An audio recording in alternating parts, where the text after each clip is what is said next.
Sa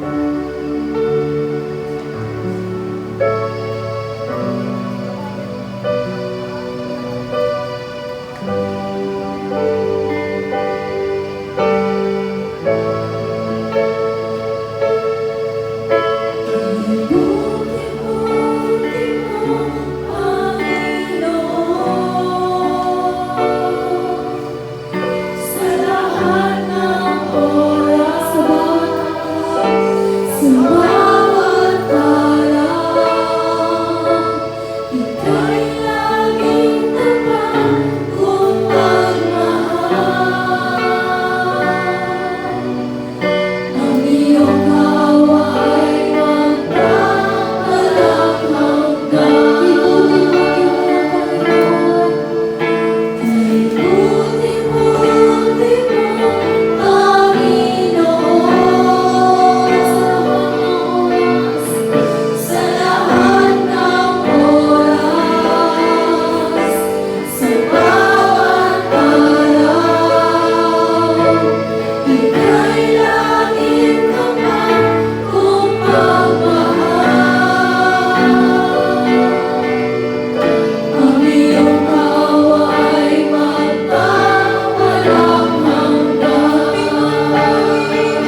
po. Ano man ang kinita kong karumihan na gawa namin sa isipan man ito, sa salita, maging sa gawa, patawarin kami po, Panginoon. At Lord, inaanyayahan namin ang iyong pagsama ng iyong presensya, ang iyong pagkilos ng iyong banal na Espiritu. Nang sa ganun po, Panginoon, sa aming pagsamba, Panginoon, ay malaya kami makalapit sa iyong kabanal-banalang trono. Kaya, Ama, salamat. Dalangin namin, Lord God, na aming awit, pag-aawit po, Panginoon, ay magbigay ito ng mabangong samyong handog sa iyong harapan at magbigay ito po, Panginoon, ng kaluwalhatian. At ngayon pa lamang, Lord, prepare po na ang aming mga puso at isipan. At tunay nga, Lord God, na kayo ang maitaas at kami ang maibaba sa aming kalagitnaan. At sa lahat po, Panginoon, makakapakinig ng iyong salita, buksan mo, Lord God, ang aming mga puso, ang aming mga isipan. Nang sa ganun, Lord God, kayo ang mangusap sa aming mga buhay at ang iyong mga salita po, Panginoon, ay magbibigay ito sa aming kalakasan at maging pagpapala ito sa aming araw-araw na buhay. Pagpalain mo ang iyong lingkod na gagamitin po, Panginoon, sa buhay ng aming butihing pastorang Marijoy Obiena. We bless mo, Lord God, ang kanyang buhay at tunay nga, Lord God, na itago mo po, Panginoon, siya sa iyong krus at ikaw lamang ang makita sa kanyang buhay. Punuin mo siya, Lord, ng iyong kapangyarihan, ng karunungan, Lord, na nagmumula sa Diyos. At ikaw, Lord, ang magbibigay sa kanya ng malayang maipahayag niya ang salita ng Diyos na may kaliwanagan at kuskus ng iyong karunungan sa pangalan ni Jesus, sa pangalan ni Jesus. Ama, maraming salamat uli at sa oras na ito,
Tunay nga po na sa lahat ng sitwasyon, pagkakataon sa ating buhay, ay pasalamatan po natin ang ating Panginoon. Amen po ba? Sa kabila ng ating mga pagsubok, problema, pinagdadaanan, siya po ay nananatiling mabuti. Amen? Hallelujah, Jesus.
at sa katotohanan.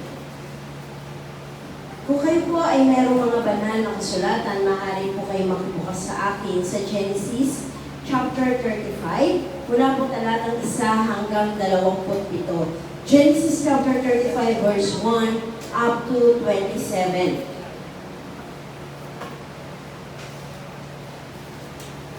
O hanggang 15 po. Basahin po natin hanggang 15. Sinabi ng Diyos kay Jacob, pumunta ka sa Bethel at doon ka manirahan. Ipagtayo mo roon ng altar, ang Diyos na nagpakita sa iyo noong tumatakas ka sa iyong kapatid na si Esau.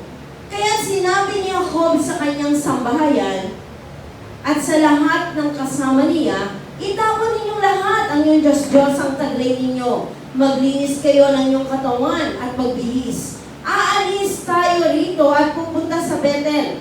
Magtatayo ako roon ng altar para sa Diyos na kasama ko saan man at laging tumutulong sa akin sa panahon ng kagipitan. Ibinigay nila kay Jacob ang kanilang mga Diyos-Diyosan at ang suot nilang mga hikaw. Ang lahat ng ito ay ibinaon ni Jacob sa tabi ng malaking punong malapit sa Shechem. Ang mga tao sa mga karatig bayan ay natakot kay Jacob at sa kanyang mga anak na lalaki kahit walang nahanga sumabot sa kanila nang sila'y umalis. Nang dumating na sila sa Luz, sa lupain ng Kanaan, gumawa sila ng altar at tinawag niyang El Bethel, ang lugar na iyon. Sapagkat doon nagpakita sa kanya ang Diyos nang siya'y tumakas mula sa kanyang kapatid. Namatay si Deborah, ang nag-alaga kay Rebecca, at inilibing sa tabi ng malaking puno sa gawing timog ng Bethel. At ang dakong iyo'y tinawag na roble ng pagluha. Pagbalik ni Jacob mula sa Mesopotamia, muling nagpakita sa kanya ang Diyos at siya'y binasbasan. Jacob ang pangalan mo, ngunit mula ngayon, Israel na ang itatawag sa iyo. Sinabi pa sa kanya, ako makapangyarihang Diyos, magkakaroon ka ng maraming anak, daramihan yung mga lahi, at ang kanilang mga at kanila'y may mga magiging hari. Magmula sa lahi mo ay maraming bansa. Ang mga lupaing aking ipinangako kay Abraham at kay Isaac ay ibibigay ko sa iyo at sa iyong mga anak. At iniwan niya ang Diyos. Naglagay si Jacob ng batong palatandaan sa lugar na pinagtagpuan nila. Binuhusan niya ito ng langis at alak bilang tanda na ito'y ukol sa Diyos. Tinawag niyang Bethel ang lugar na iyon. Huli pang pagkabasa ng kanyang buhay at makapangyarihan salita. Dito po sa mga talatang ating binasa, kung ating pong babalik tanaw, yung pong Genesis 32, 33, 34. Makikita po natin dyan na kung paano po ba ito pong mga, nung nasa Shechem na po, ito pong sila, Jacob at ang kanyang sambahayan, nagkaroon po doon ng disaster o ng dilubyo. Nagkaroon po, si Dina po ay ginahasa. At dahil po sa pagkagahasa kay Dina, ito pong dalawang kapatid niya, si Levi po, ay ang ginawa at saka si Simon po, pinatuli po kasi yung mga kalalakihan ng panahon na yun. At nung ikatlong araw na po ito pong si Simon at si Levi, pinagpapatay po, pati po yung nanggahasa kay Dina. At nagkaroon po ng massive, yung pong massacre sa lugar na yun. Kaya naman po, ang sabi po niya doon sa verse 30, sabi po ito ni Jacob, sinabi ni Jacob sa chapter 34 po ng Genesis, sinabi ni Jacob kina Simon at Levi, binigyan niyo ako ng malaking suliranin. Ngayon, kamumuhuyan ako ng mga Kananeo at Perseo kapag nagkaisa sila sa lakayin, wala tayong sapat na tauhang magtatanggol, maaari nilang lipunin ang ating sambahayan. Kaya po dito doon sa chapter 35 na ating pong pag-aaralan, dito na po ang Diyos kinausap po si Jacob. Sabi po sa verse 1 ng chapter 35, sinabi ng Diyos kay Jacob, pumunta ka sa Bethel at doon ka manirahan, ipagtayo mo roon ng altar ang Diyos na nagpakita sa iyo nung tumatakas ka sa iyong kapatid na si Esau. Bago po kasi makarating, ito pong si Jacob, sa lugar po ng Shechem, siya po ay tumakas mula doon kasi po ilang beses niya pong nililang. Ito pong si Esau. Kaya nga po, pinatakas siya ng kanyang ina. At pumunta po siya sa angkelaban niya. At kung magkikita na sila, humingi siya ng tawad. Hihingi siya ng tawad kay Esau. Ang nangyari naman po, hindi rin po siya bumalik doon sa kanila.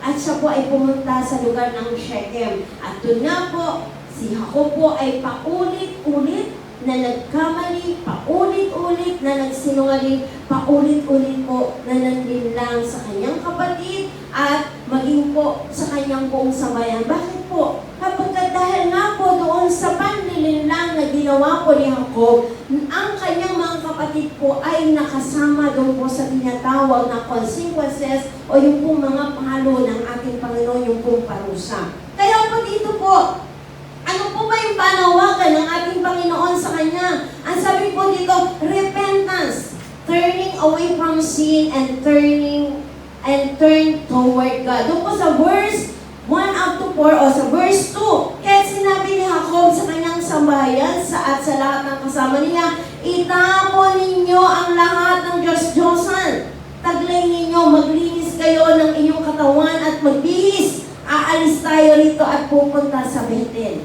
So, pinatapon po ng Diyos. Kaya pinaghanda po kasi kinausap ng Diyos si Jacob at ito pong si Jacob, sinabi po niya sa kanyang buong sambayan na itapon ang mga Diyos-Diyos ang kanila pong nasamsam. Dahil po habang po pumapatay, habang po pinapatay nila Levi, nila Sibon ang lahat ng kalalakihan sa lugar ng Shechem, alam niyo po ba, ang mga kapatid naman po na iba ay nagnanakaw. Sinamsam po nila lahat ng ari-arian, yung pong mga hayop na alaga po sa lugar po ng Shechem. Kasi po, pati po yung nanggahasa kay Dina, pinatay po nila to, si Shechem po at maging po, yung pong si Hamor, yung pong mag-ama, pinatay po nila to. At wala pong tinira, sinamsam po, ginawa, yung maging yung bata, yung mga babae po, hindi po ito pinatay, pero po ito po ay kinuha po nila at ginawa pong alipin.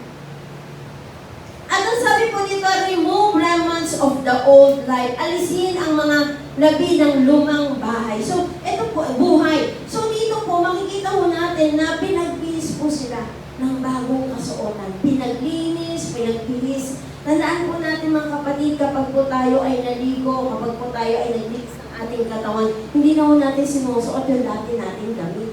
At maging kung may ilalagay po tayo na pabango, hindi po natin ito ilalagay sa jar na kung saan ito po ay marumi. Yung lalagay ito sa nilagyan ng bagoong, nilagyan ng patis, kundi sa isang malinis na sisitan natin, isasalin. At sabi niya dito, return to Him, bumalik sa Kanya. So ito po yung panawagan ng Diyos kay Jacob na bumalik po doon po sa lugar po na kung saan pinagmulan po nila Jacob. Rebuild an altar. Ang ating po pag-uusapan ngayon is to rebuild an altar. Para po muli nating itayo yung pong altar. Ano po ba yung pong altar? Ang altar po kasi ito po yung pong nilalagyan ng mga sakripisyo. Noong unang panahon po, pag po tayo sasamba, kailangan po meron tayong dala-dalang pinatay ng mga hayop. Meron pong tupa, usang, kung ano po yung maalaga natin at ito po yung ihandog natin. At ito po ay susunugin. At ang lahat po ng mga handog, ipinapasok po yan doon sa templo. At pag pinasok po yan, yung hari, yung saserdote nagdala po ng handog, may tanikala sa paa. Kapag po hindi naging galugod-lugod, hindi na kung gagalaw yung pong kadena, hihinto na. Alam po nila na yung pong hari or saserdote na naghandog, na nagdala ng mga handog ng mga Israelita, namatay na. Ganun po ang maghandog. Kaya po dito po sa panahon po natin ngayon, an altar is a place of sacrifice. Ito po yung magbibigay ka po ng oras ng panahon. Maglalaan ka po ng panahon to worship the living God in spirit and in truth. Sa spirito at sa katotohanan. At dito po makikita ho natin dito na ang Diyos ay meron po siyang pinangako sa atin. So verse 3 po, aalis tayo rito at pupunta sa Bethel. Magtatayo ako roon ng altar para sa Diyos na kasama ko saan man at laging tumutulong sa akin sa panahon ng kagipitan. Yung pong altar na gagawin natin ay doon natin itatayo sa tinatawag na Bethel. Ang Bethel sa Biblia, it means the house of God. Ito po yung tahanan ng Diyos. Kaya po sa buhay po natin, magtatayo po o i-rebuild po yung pong tinatawag na altar sa ating mga buhay. At ano po ba yung pong magiging resulta po nito? Magkakaroon po ng tamang relasyon. Tamang relasyon sa Diyos at tamang relasyon sa kapwa. Pag po na-rebuild yung pong altar natin, na-rebuild po yung altar natin sa Diyos, it follows. Maging yung ating pong relationship sa ating pamilya, sa ating kapwa, at sa lahat po ng bagay na ating pong nararanasan dito. We need a good relationship sa pamilya. We need a good relationship din po sa ating mga kapwa. Upang sa gayon po, tayo po ay makakapamuhay ng payapa. At ito po, yung pong kaaway sa verse 5 po, ang mga tao sa mga karatigyaman ay natakot kay Jacob at sa kanyang mga anak na lalaki kaya't walang nanga sumabos sa kanila nang sila'y umalis. Kapag po tayo, di ba po ito pong si Jacob, he decided to go back to Bethel para po magtayo ng altar. Alam niyo po ba, ang kaaway po ay hindi po makakahadlan upang tayo po ay makapagbalik loob sa ating Panginoon. We need to rebuild an altar. Marami po mga tao sa oras na ito, sa panahon po ito, busy po. Marami pong kinabibisihan, marami pong gustong makamta, marami pong gustong gawin. Pero nakalimutan po nila ang pinakamahalaga sa buhay nila ay yung kung tayo ay makapag-build ng tinatawag na relasyon sa ating Diyos. Kasi lahat po ng bagay, ang author po nito ay Diyos. Ang lahat po ng nakikita natin, sa langit, sa lupa man, ito po lahat ay nilikha ng Diyos. Lahat po yan, yung natatanaw po natin sa kalangitan, mga star, mga buwan, lahat po yan. Maging ang kalawakan, ang sabi po ng Genesis chapter 1, na ang Diyos ang lumikha ng lahat ng bagay dito sa daigdig. Sabi nga po ng Psalms, heaven is my throne and the earth is my footstool. Minsan nakakapit tayo sa mga bagay dito, minsan nakakapit tayo sa kayamanan, nakakapit tayo sa kapangyarihan, pero kapit po tayo sa Diyos na may-ari ng langit at lupa. Wala pa pong inventor na invento na po ang lahat ng nasa daigdig. Wala pa po kayamanan dito sa daigdig. Nalikha na po ang lahat na magiging source natin ng kayamanan. Ang mangingisda po, ano po ang kanilang hanap buhay? Ano pong nakukuha nila sa kanilang paghahanap buhay? Isda. Sino pong may likha ng isda? Diyos. Yung pong mga nagtitinda sa palengke, may ititinda po ba sila kung wala pong Diyos na nagpasimula ng mga halaman, anumang klaseng bungang kahoy? May ititinda po ba naman sa ngayon? Kasi Sir Joy, tinanim namin yan eh. Kaya kami merong itinitinda. Sino po ang lumikha sa atin? Diyos pa rin po. Yung mga baboy, yung mga karne, yung mga manok na tinitinda na kinakain po natin. Ang Diyos po ang mayaling yan. Minsan po pinagtatanungan, saan ang galing ang itlog? Sa manok, saan ang galing ang manok sa itlog? Ha? So, sabi nila kay San Pedro daw, binigay daw yun. Ang manok, hawak ni San Pedro. Hindi po. Ang lahat ng bagay na yun, ang pinakadulo nun ay ang Diyos. Kaya nga po, kapag po tayo decide to rebuild an altar, ang Diyos po ay magpapakilala. He will reveal His name to us. Katulad po dito po yung doon po sa 7 and 13 na manganganak po ito pong si Raquel. At nung pong lalagutan na siya ng hininga, nasabi niya, Benoni. Ang ibig sabihin po ng anak ng kalungkutan. Pero ang tinawag po ni Benjamin ni Jacob ay Benjamin o Benjamin, anak ng aking kanang kamay. Hindi niya po itinawag na Benoni, anak ng kalungkutan. Marahil po kung ito pong si Benjamin, naging tawag ay Benoni, siguro po laging nakasumalmal ang mukha. Kasi anak ng kalungkutan. Ngitian niyo nga po yung katabi. Baho na meron siyang Benoni. Nakabusangot ang mukha. Amen. So, sometimes po, kapag po tayo ay nagmagbibuild ng altar, maghahandog sa Diyos, meron po mga hadlang. At ito po minsan, sometimes po, iaalaw ng Lord na meron pong mawala, alisin sa ating pong mga buhay. Katulad po nito, si Deborah, si Raquel, si Isaac, maging si Ruben po. Kasi po si Ruben, nag-asawa po. At nung nag-asawa siya, syempre po, aalis na rin po siya doon sa piling ng kanyang magulang. Pero po itong tatlo, namatay po yan. Hindi ko naman po sinasabi sa inyo na may papatayin ang Diyos sa ating pamilya ngayon. Pero hindi po yun. Ang nais pong ipaliwanag, iparating sa ating kalagitnaan ng Diyos, na ang Diyos po sometimes allows mga problema, suliranin, kabigatian. Kapag po ba ikaw ay namatayan, meron pong sakit po, masakit po yun.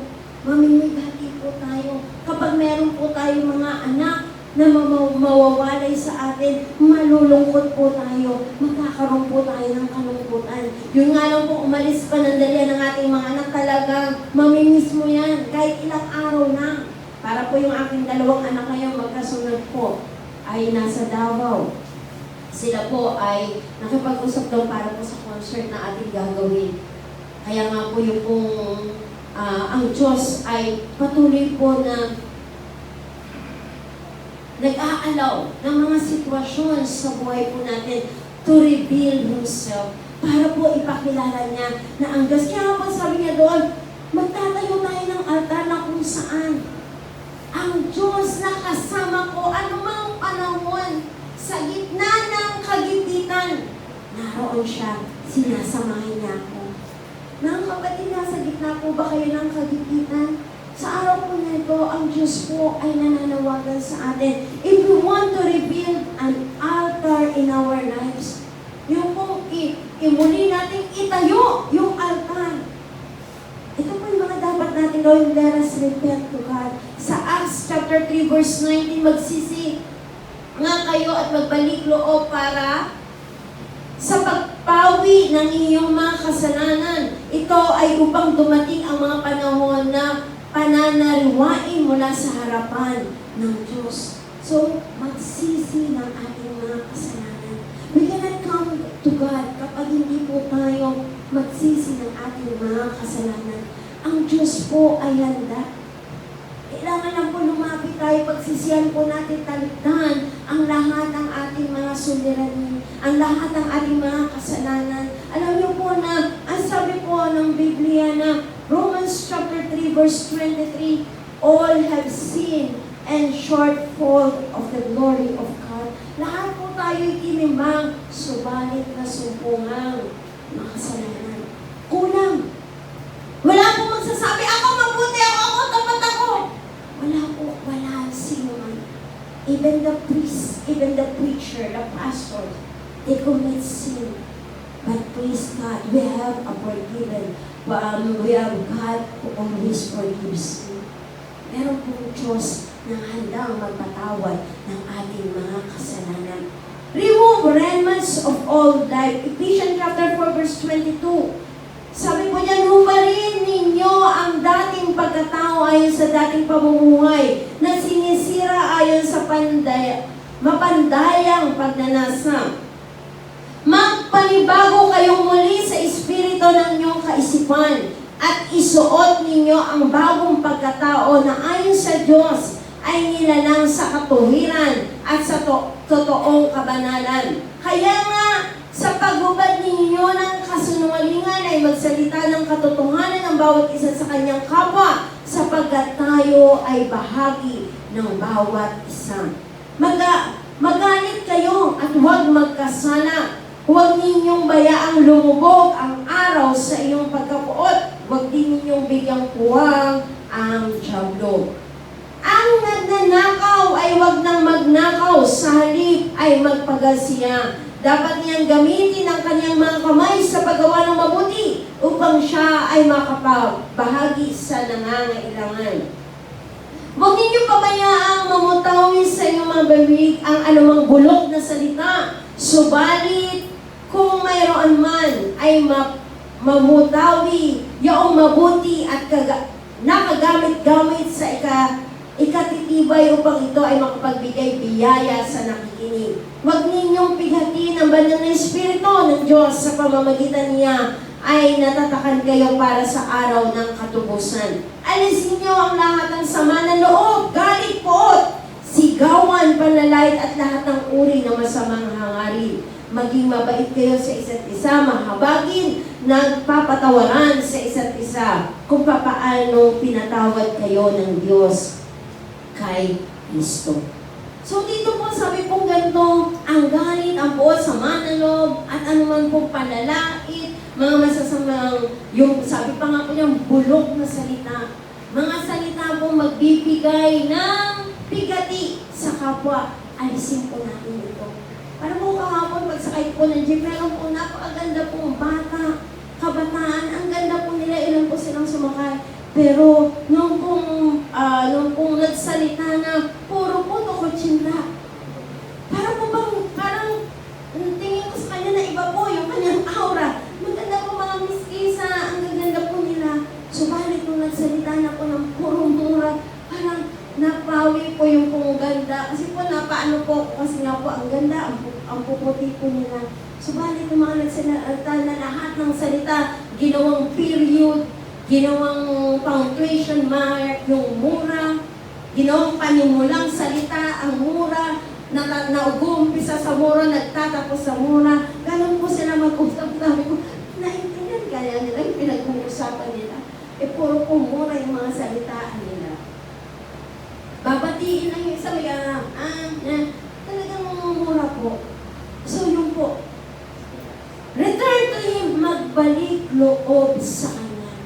Sabi po ng Joel chapter 2 verse 13, magsisik kayo ng buong puso at hindi pakitang tao lamang sa pamamagitan ng pagpunit ng iyong mga damit. Magbalik loob kayo sa Panginoon ng iyong Diyos dahil mahabagin at maalalahin. Mapagmahal siya at hindi madaling magalit.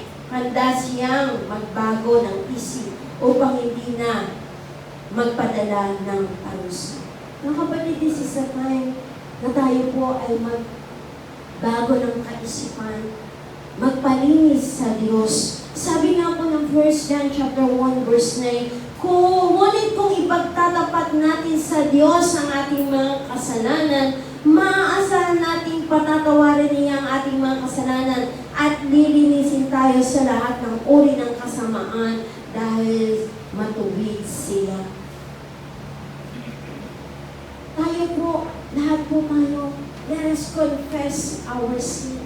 Baka po dumating, sabi po ng Biblia, ang mga tao po, sabi po sa payaw, ang mga tao na gumagawa ng mga karumal-dumal, na gawa ng laman, kasinungalingan, mapupunta po ito sa dagat-dagat ng apoy ng impyerno. Subalit ang mga tao na hihingi ng tawad sa Diyos, aanin po natin ang magharang bahay, may mansion man po tayo. Pero pagkalipas po ng ilang taon, ikaw ay mamamatay. Lalagay ka sa isang kahon. Aalis ka sa daigdig na to, iiwan mo yung mansion mo, iiwan mo yung kayamanan mo. Saan pupunta ang ating kaluluwa? Saan tayo pupunta? Ang taong hindi lumapit sa Panginoon, isa lang po ang pupuntahan, impyerno po. Kung dito po may aircon ka, buong bahay mo, centralized aircon doon po, centralized din po ang apoy, hindi po aircon. Kung dito halos hindi madapuan ng langaw, ng uod, doon po, puro ka uod. Sabi po ng bayan, pag inalis mo yung isang uod, dadami kayo. Magiging dalawa eh. Pag tinanggal mo yung dalawa, magdodoble-doble po doon. Gagapangan ka ng uod. Yung init, hindi ka na po pwedeng umalis doon. Nandun na po yung destination mo. Dalawa lang po ang destination ng tao after his death. Sa Diyos ay at sa diablo. Doon po sa impyerno. Kaya tayo po ay patuloy pong nananawagan ng Diyos na tayo po'y magsisi ng ating mga kasalanan. Ito pong buhay na dito sa lupa may hangganan. Ang regalo ng Diyos ay buhay na walang hanggan. Sa John chapter 3 verse 16, kayo na lamang ang pag-ibig ng Diyos sa sanlibutan. Ibinigay niya ang kanyang bugtong na anak. Ang sino mang sumampalataya ay hindi mapahamak, hindi magkaroon ng buhay na walang hanggan. Sister Jo, ano ba yung buhay na walang hanggan? Ang buhay na walang hanggan ay mag-uumpisa kapag po wala na tayo dito sa daigdig. Dito po may kamatayan, dito po may hangganan. Subalit sa piling ng Diyos, ang walang hanggang buhay. At yun po yung nais ng Panginoon. Kaya nga po, ito po sila ako. Nananawagan o pinabalik siya sa Bethel. Muli kang magtayo ng altar doon sa lugar na kung saan naranasan mong una ang Diyos. Nung tumatakas ka kay Esau, dahil sa iyong mga kasalanan, nagtayo ka ng altar dito. At sinabi ko sa iyo dito, sabi ko ni Yahweh, sasamahan kita, iingatan kita, pagpapalain kita. Alam niyo po, kapag po tayo ay lumapit sa Diyos, na-build po yung altar, isinuko natin yung ating buhay sa Diyos, sinandog natin ang ating buhay sa Kanya, ang Diyos sasamahan ka. Katulad nga po ng sinasabi niya dito po, tatlong bagay po yung makikita natin dito sa Genesis 35. God is consistent. Ang Diyos po ay di nagbabago. Sa Hebrews chapter 13 verse 8, He is the same yesterday, today, and always.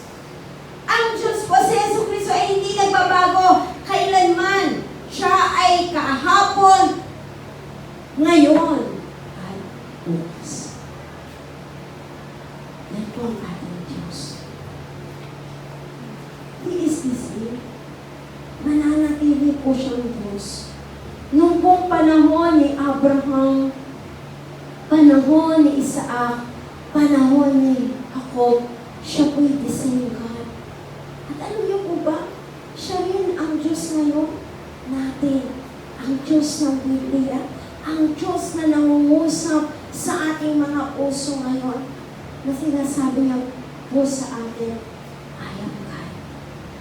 Ako ay Diyos ngayon at sa darating pang panahon. God is merciful. Una po, God is consistent. Hindi nagbabago. Pangalawa po, God is merciful. Mahabagin po ang Diyos. Sa kabila po ng nagawa ni Jacob at ng kanyang buong pamilya sa bayan, nagnakaw, pumatay, namanggi pa po sila ng mga gamit. Kasi po sinamsam nila ang lahat ng kagamitan doon po sa lugar ng Shechem. Pero ano po nangyari? Ito po'y inalis nila, pinasunog nila, ibinaon nila doon po sa lugar na kanila pong puhunan. Binaon po nila ito. Iniwan po nila sa ating po mga buhay. Ano po ba yung mga Diyos-Diyosan na hindi po natin mabitawan? Hindi lang po yung mga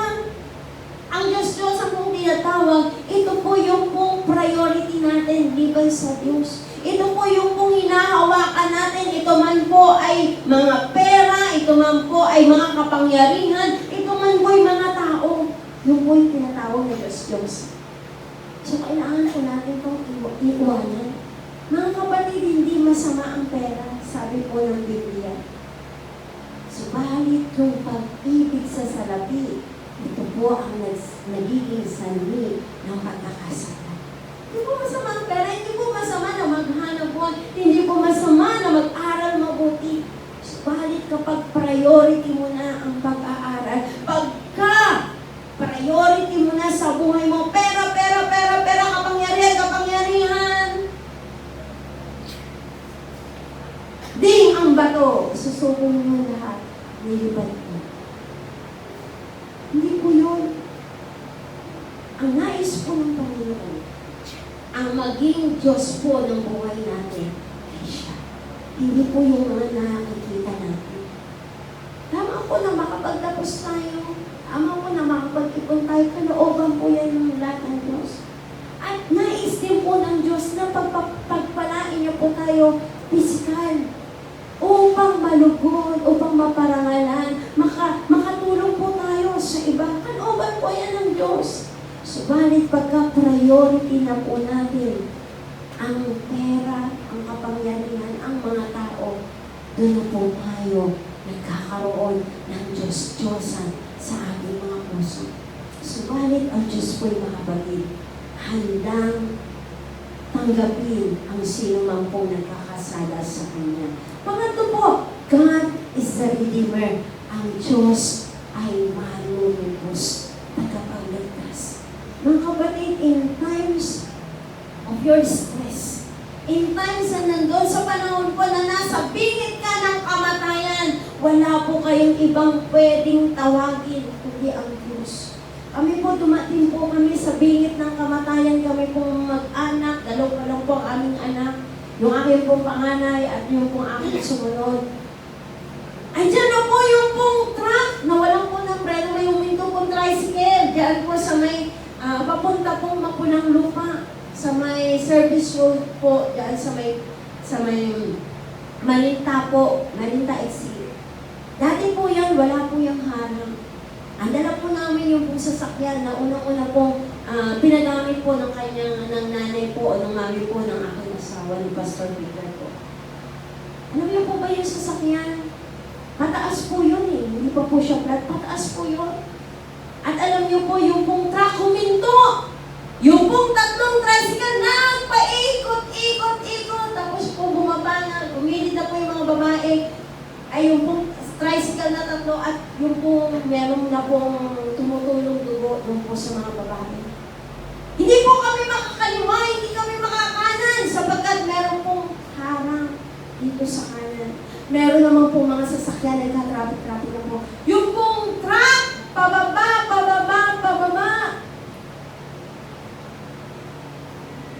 At kami na po yung papangalaman. Sabi ko sa isip ko, yung alam niyo po yung sasakyan namin, madaling buksan. Subalit nung oras na yun, hindi ko mabuksan. Kasi ang nasa isip ko, itatapon ko sila doon kasi may damuhan naman. Nuhulog ko yung dalawang bata doon. Si Jen, si Sir Jen, at si Brother Jen. Tapos hindi ko po mabuksan talaga yung pong pinto, hindi ko siya matulog. Nalak po siya. Pero meron may voice po na sabi niya, huwag mo itapon na naman. Manatili ka siya. Yakap ko po yung dalawang anak. Kaya na po. Alam niyo po ba, pagbangga doon sa amin ng truck na meron pong mga prikas, I shout the name of Jesus. In Jesus' name! Alam niyo po ba, umakyat yung pong truck, bumangga po sa amin, umakyat po gano'n. Tapos po, pagdating po dun sa gitna, huminto. Ngayon po may tatlong sasakyan po nasa likod namin. Yung isa po counselor ng Valenzuela. Bumaba po siya, sabi niya, Sir, Ma'am, sabi niya gano'n, dali natin sa ospital. Yung anak, sabi na po, Ma'am, kinapa ko po. Hindi naman po umiiyak ng dalawa eh. Hindi po sila umiyak. Wala pong nangyari.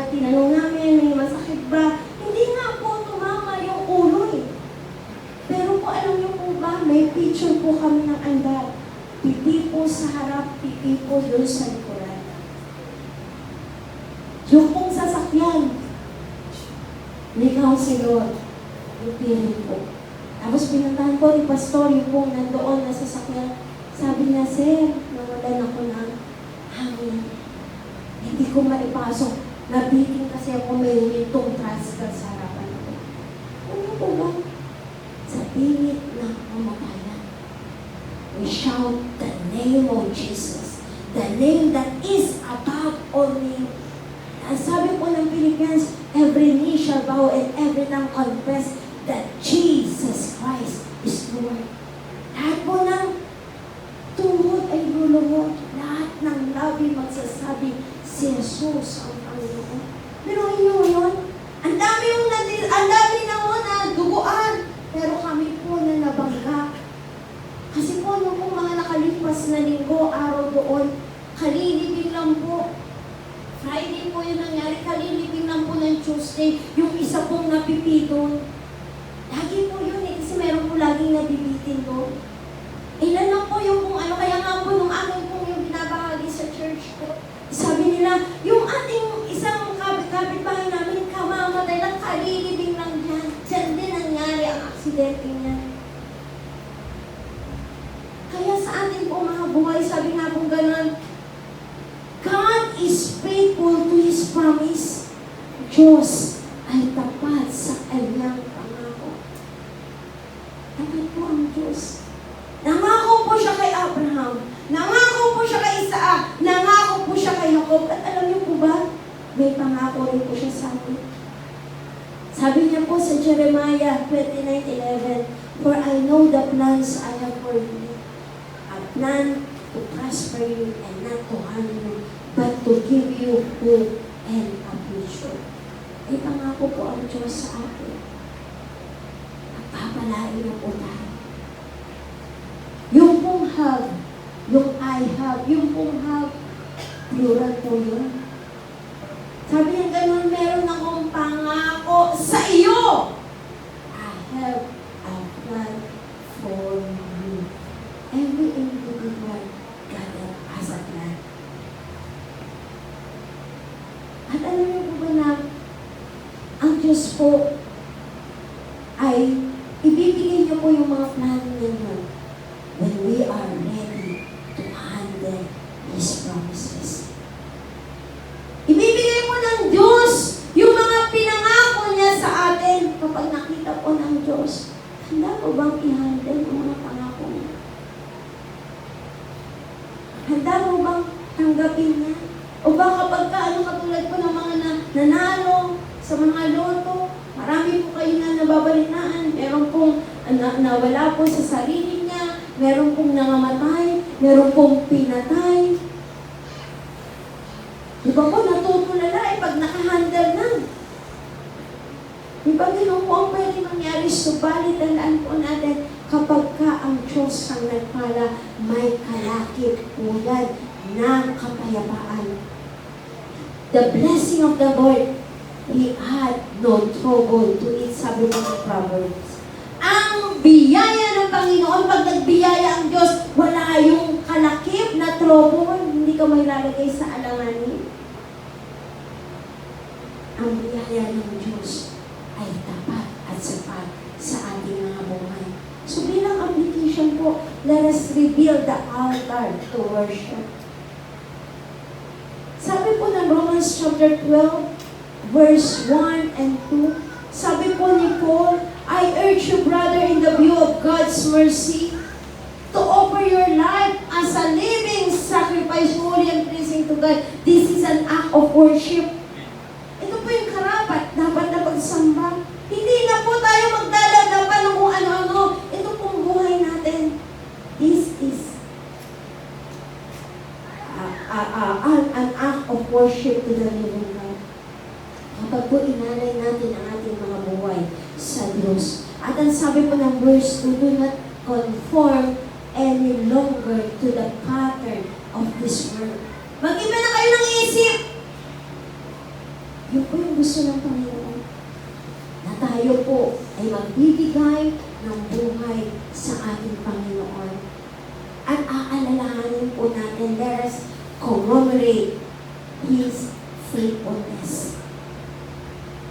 Kaya nga po ito po si Jacob, sabi niya, doon sa verse 3 na kung saan, doon, sinabi ng Diyos na sa gitna ng aking kapighatian, kasama ko ang Diyos sa panahon ng kapighatian. Alam niyo po ba, marami pong tao sa gitna po ng kapighatian, hindi po nila na-acknowledge ang Diyos. Subalit meron din po sa gitna ng kasiyahan at kasaganahan, hindi pa rin po ina-acknowledge ang Diyos. Ito po pamilya ni Jacob, pinagpala po sila. Subalit, tingnan niyo po, sa kabila po ng mga pagpapalang nangyari sa buhay nila, marami na po silang mga ari-arian, marami na silang mga hayop na mga inaalagaan. Subalit, nagkaroon pa rin po ng pagsasamsam ito po magkakapatid. Pag nanakaw ang mga kapatid, sinamsam pa rin po nila yung pong mga kayamanan. Kaya po nung umalis po sila muli at babalik ng Bethel, iniwan po lahat nila yun at sila po'y bumalik. Let us make a covenant to God. Makipagkasundo po tayo sa Diyos. At let us take refuge. Magtiwala po tayo sa ating Panginoon. If we want to rebuild an altar for God, kung nais po natin na muling maitayo yung altar ng Diyos sa buhay po natin, paghariin po natin ang ating Panginoon. Hayaan po natin na mag-take over sa buhay natin ang Diyos. Manahan po si Kristo sa buhay natin. At ang sabi niya po sa John chapter 10 verse 10, pumunta dito ang magnanakaw upang pumuksa, pumatay. Subalit ako'y naparito upang kayo'y bigyan ko ng buhay na ganap. Yan po. Naparito ako upang ang mga tupay magkaroon ng buhay, ng isang buhay na masagana at ganap. Nais po ba natin ang isang buhay na ganap? Isang buhay na masagana? Si Kristo po ang susunod. Wala na po iba. Sabi po sa John chapter 14 verse 6, Jesus said, I am the way, the truth, and the life. No one can come to the Father except by me. Wala pong makakapunta sa Ama, hindi po sa pamamagitan ni Kristo. Marami na pong mga taong nangako, pero napako. Pero siyang napako, ang kanyang pangako ay di mapapako. Sino po bang napako sa krus? Wala pong iba, kundi si Kristo. Tanging tagapagligtas, manunubos ng ating pambuhay. Tanggapin po natin si Kristo. Sabi po ng Revelation chapter 3 verse 20, si Jesus po ay nasa labas ng pinto. Siya po'y kumakatok. At kung hahayaan lang po natin siyang papasukin sa ating mga puso, siya po'y papasok at kasama tayo. Magkasama po tayo kakain. Ibig pong sabihin, pagkasama niyo kung kumakain ang isang tao, nandun po siya sa loob ng iyong tahanan. Ano po ba? Andun po siya, kasama niyo po siya. Hindi niyo po pakakainin ang magnanakaw. Tama po? Hindi niyo po pakakainin ang mga hindi niyo kakilala na lalabas kayo, ay kakain na, halika kayo, magsigain tayo. Hindi po ganun. Kundi yung kakilala po natin. Yung inalaw po natin pumasok, yung po yung papakainin natin. Yun po kapag si Jesus ay pinapasok natin sa ating mga puso, our life will be changed. Ang buhay po natin ay mababago. Sabi po ng 2 Corinthians chapter 5 verse 7, if any man be in Christ, he is a new creation. The old has gone, the new has come. Nais po ba natin ang isang bagong buhay? Nais po ba natin ang pag-asa? Nais po ba natin na tayo po'y pagpalain ng Panginoon in every area Jesus po ang susi ng lahat. Tayo pong lahat ay tumayo. Hallelujah, Jesus.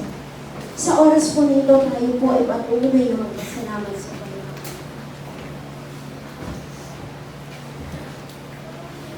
Siya po ay mabuti. Siya po ay tapat. Mananatili ang kanyang salita, hindi nagbabago. Hindi nagmamaliw ang kanyang pag-ibig. Sabi po ng Lamentation chapter 3 verse 22 to 23, the steadfast love of the Lord never ceases, His mercy never comes to an end. They are new every morning. Great is thy faithfulness.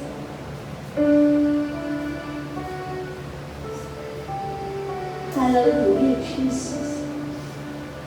Ideklara po natin patuloy na siya po'y tapat. Ano man po ang ating nararanasan sa oras na ito, we need God. We need a Savior. We need a helper.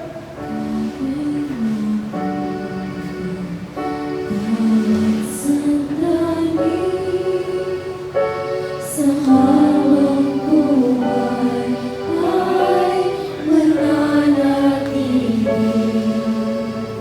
hindi mapapawi. O may kukubli.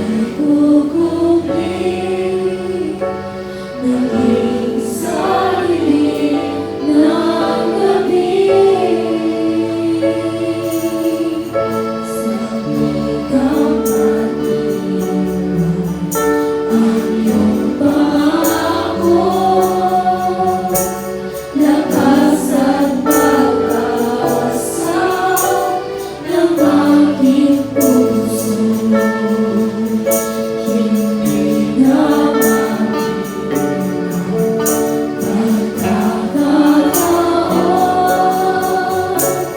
matunay ng katapatan mo sa dalamhatian kami tumuan sa pagluha ng pusong nasugatan sa pagsubok na iyong bigay tulong at salamat, Panginoon, sa pagtutunan sa aking dalangin, sa kalakasan sa'yo nang gagaling, sa pagtuturo at pagtutubig mo sa aking salamat, Panginoon. Salamat. Ama naming Diyos na makapangyarihan sa lahat, na may lalang ng langit at lupa, Diyos ni Abraham, ni Isaac, at ni Jacob, Diyos noon, ngayon, at magpakailanman, Diyos na di nagbabago, Diyos na mahabagin, Diyos na manunubos. Sa oras po na ito, kami po ay lumalapit sa iyo. Manahan ka po sa aming mga puso. Pagharian mo po ang aming mga buhay. Sa oras po na ito, humihingi po kami ng tawad sa lahat po ng kasalanang aming nagagawa, ginawa. Patawarin mo po kami. Linisin mo po kami ng iyong banal na dugo na nabubos sa krus ng Kalbaryo. Mga kasalanang sinasadya, mga kasalanang di namin sinasadya, mga kasalanang maliit o malaki, atawarin mo po kami. Sa aming pong bibig, sa aming pong kaisipan, sa aming pong mga puso, kung meron mang galit sa mananoob, pagkukunwari, patawarin mo po kami. Mga kasalanang kasinungalingan, panlilin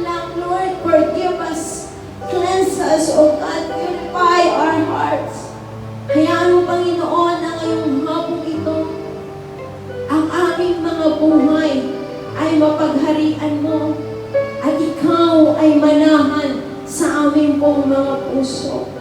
Pagpalain mo po ang buhay ng bawat isa, ang iyong mga anak na dinakos sa lugar nito. God, hindi aksidente na sila ay nakasama namin upang magpuri, upang sumamba sa iyo sa Espiritu at katotohanan. Ang bawat isa sa amin ay niloob mo na makarinig ng iyong salita. Niloob mo, O Diyos,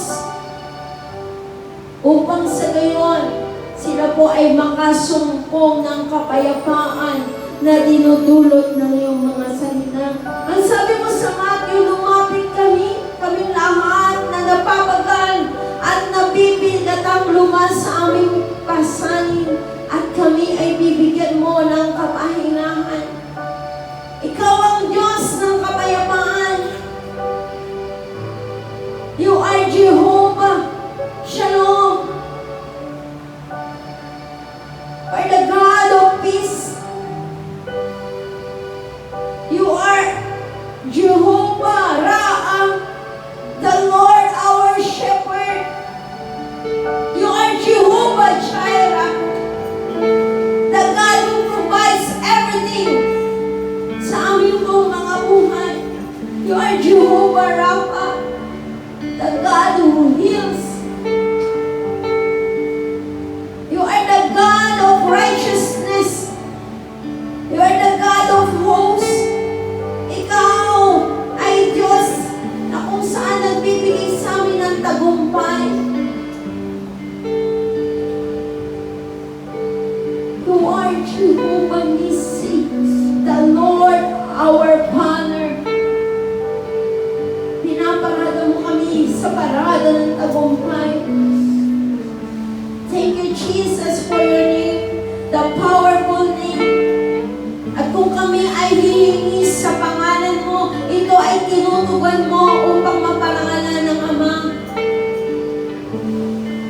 Kung kami ay tatawag, ikaw ay tutugon. Kung kami ay kakatok, ang pinto ay bubuksan mo para sa amin. Kung hahanapin namin ang iyong mukha, kami makakasumpong. You are powerful, God. You are the God Almighty. Sa oras na ito, Panginoon, maranasan po namin lahat ang iyong pagsama, ang iyong pagkilos. Maranasan po namin ang iyong mga pangako sa iyong salita. Sabi mo sa bilang sa Numbers, God is not a man that he should lie. Ikaw ay Diyos at hindi tao para magsinungaling. Tapat ka sa iyong pangako. Tinutupad mo ang lahat ng iyong sinasabi. Ginagawa mo ang anumang sasabihin. Lord, pinangahawakan po namin ang iyong mga salita. Pagpalain mo po ang buhay ng bawat isa. Ang may mga katanungan sa kanilang mga puso, tugunin mo po sila. Ang mga may mga long prayers, O God, matagal na nilang dinadalangin, God. In the name of Jesus, tugunin mo po sila ayon sa iyong kalooban. Thank you, Lord. Thank you, Jesus. Lord, ang sabi mo sa iyong salita sa Jeremiah, ikaw ang Diyos ng lahat dito sa sanlibutan. Walang mahirap na bagay sa iyo. There's nothing impossible with you, O God. Lahat ay kaya mong gawin. Lahat ay kaya mong gawin. Salamat, Panginoon, sa iyong katugunan. Salamat po sa kagalakan, sa iyong pag-ibig. Salamat din po sa kapayapaan ng aming mga puso. Salamat po sa pagpapalang nag-uumapaw na idadaloy mo sa aming mga buhay. Salamat, Panginoon. Thank you, Jesus. Thank you, Lord. At sa oras nito, wala akong gawa ng katiliman